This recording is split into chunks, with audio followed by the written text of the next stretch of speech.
Welcome to Quack&Co, the board game channel where every video is 10 minutes or less guaranteed. Or double your money back. Today we're talking about our single favorite thing from ISS Vanguard. Now, we have a full right for you, wrong for you over on Quackalope. Yep. Breaks down more of the nuanced detail and more of a nuanced review. And with that caveat, let me also add, well, I suppose that's not a caveat, but with that awareness, let me add the caveat that we do as a channel oftentimes work with Awakened Realms. Sure. And tomorrow we'll have a video going out talking about the very worst parts of ISS Vanguard.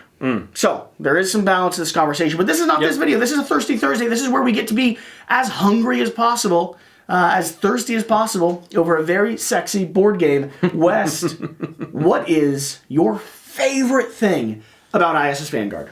I think my favorite thing is actually the how during the landing phase where you're actually out and you're exploring the world, how much that changes from the first couple of rounds to where we are right now.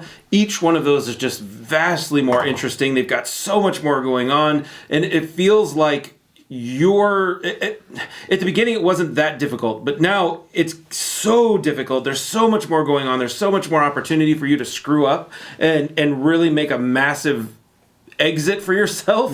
Whereas before I didn't feel like it was quite that way, but the deeper we got into this game, the more I really felt like everything we did on the actual planet surface matters. And that to me is what makes this game really shine. Interesting. So you're talking about not only the development of how the planets themselves change, some of the puzzles change, but also like the consequences of our actions? The consequences of our actions, our ability to mitigate dice, our the different cards that we can carry with us with the different technologies. You know, everything makes that whole experience more and more intense and more interesting. And I believe that they got more and more into designing those landing areas and those planets as they progressed through the game, because the last 2 or 3 that we did were just amazing. They were so good. They were so good. I am probably going to surprise West Todd with my answer. If you say the ship book, I'm going to call you a liar. I am probably going to surprise West Todd with my answer. Okay. It is related to the ship book. It is related with the ship book. Okay. I love the storytelling in this game. Sure. I completely agree with you that the way that this world develops, the consequences of your choices, the way the game is exploring and expanding is amazing. But the thing that will bring me back to ISS Vanguard, we've already played about 40 hours. Yeah. We finished our public campaign. We got to a very climactic moment. Yeah, it was a great experience. But, you know, we put a lot of time into this game. Like, we're at the point now where we're going to start doing other things on the channel. The thing that has me wanting to keep this game, has me wanting to retable it, has me wanting to continue exploring it, possibly get it to the table with Shira, is... It is this. Now, I'm gonna clarify what I mean after you call me a liar. I'm going to call you a liar. What are you going to say about it? I'm going to say that it is a great place. It's a great book. It does a really good job of making the management phase bearable. But as innovative and interesting as I think it is, I don't think that it's actually a fun portion of the game. It makes a portion of the game that, for me, sucks. It makes it bearable and decent.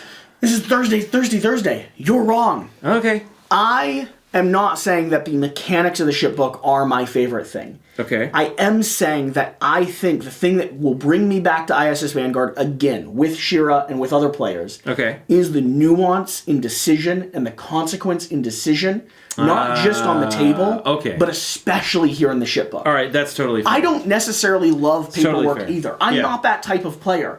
But I can imagine sitting down with Shira, someone who looks at Kingdom Death and says the puzzle that I'm solving is so cool to me. Like, she loves Kingdom Death for the opposite reason I do. Right. I want to go on these amazing hunts and adventures and explorations. She wants to fit her gear grid together and solve the puzzle and do the math. Sure. So if I sit down with this with her and I get to experience a story and I have someone that's sitting next to me that isn't you, because both of us are on the same page. Oh, 100%, yeah. And I have someone that loves the puzzle, and they're managing that, and I just get to see the consequences and the nuanced design of how all of these different weaving storylines interconnect. I cannot wait to watch this game unfold. Because there's so much. It's a similar thing to what you said. You said that the story and the decisions we make here matter. And the thing that I'm countering with is that I think the decisions we make in this book, even though it's harder, more boring, not the thing either of us like the most. Yeah, very fair. But I think the decisions we make here are so cool, and they're so important. The situations you choose to resolve, research you go on, who has and hasn't died, who do you level up, who do you upgrade, what technology did you bring out on the exploration. As you discover planets and research the atmosphere around them before you go on the actual exploration, this puzzle piece is incredible. Yeah. And so specific and so unique to this game experience. Yeah. I love that. Yeah. I love that. I definitely agree with you, because most of the time in the campaign management phase, it is nothing but management, and there's no like exploration, there's no additional benefit to it. Yeah. And you're right in this, because you do have the option to do production technology, gain more people, all that kind of stuff. There is some parts of it that can be very entertaining. And so for me, my favorite part about ISS Vanguard is the way that all these little decisions you make come back as the game carries forward. Very true. They're important. The stories you tell continue to circle back around. The choices you make, like we keep bringing up various ones. Yeah. The choices you make have strands and strains that continue sewing and weaving this tapestry as the game moves forward. And I can't get some of those out of my head. Yeah.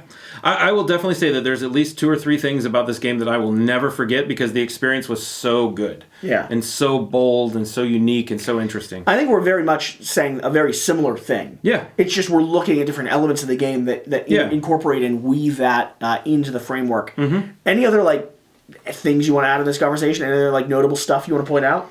I really, really love the storytelling that happens in this book. The writing's really good. The writing is fantastic. And the flavor text on every card and the personality on every character. Like, the fact that each one of our characters not only has story here, but we have an entire support book diving into more and more about each character we're playing with. It's so cool. You can get as much out of this as you want, but I believe that this story has been really unique and very interesting and has really held my attention. And every world that we visited, not only do we have just a little glimpse of what they wanted us to think about what it looked like, this vivid imagery that they use in the storytelling is so good. It's so good. And that's really the thing that tightens around all the decisions we're making, because none of those decisions would feel like they mattered or would be important to us if the story and the world and the exploration wasn't as central and wasn't as interesting. Sure. Definitely. This has really been a charm of a game. Yeah. It is not perfect, but I am closing the chapter on playing it with you with a deep desire to get this back to the table and to actually finish a full campaign and start again with the experience that I have. Yeah. Start again knowing some of the technologies and some of the tips and tricks that we've shared with the community that have ruined our gameplay. In a very loving way. It's very fair. But we are in such a bad position now. Yeah, it's very, very bad. And in a bad enough position that I'm interested to continue. I also don't. I want to go back. I don't want to see what happens when we're just the worst ship that's ever went out.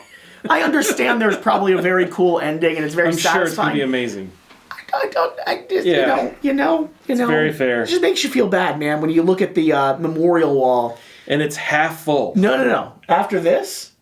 Oh, it's 3/4 full. There might be 3 slots left. There might be. And that's generous. Oh my gosh, that's terrible. Does the game tell you lose if more people die than the memorial wall can hold, or you just kind of slot them in? I don't know. Maybe just put them 2 in the back and who knows? It's bad. All right. Thanks for watching. This has been a Thirsty Thursday, us diving in and salivating over a game that really is as fantastic to play as it is as beautiful to look at. For sure. We'll talk to you later. All right, bye. Bye.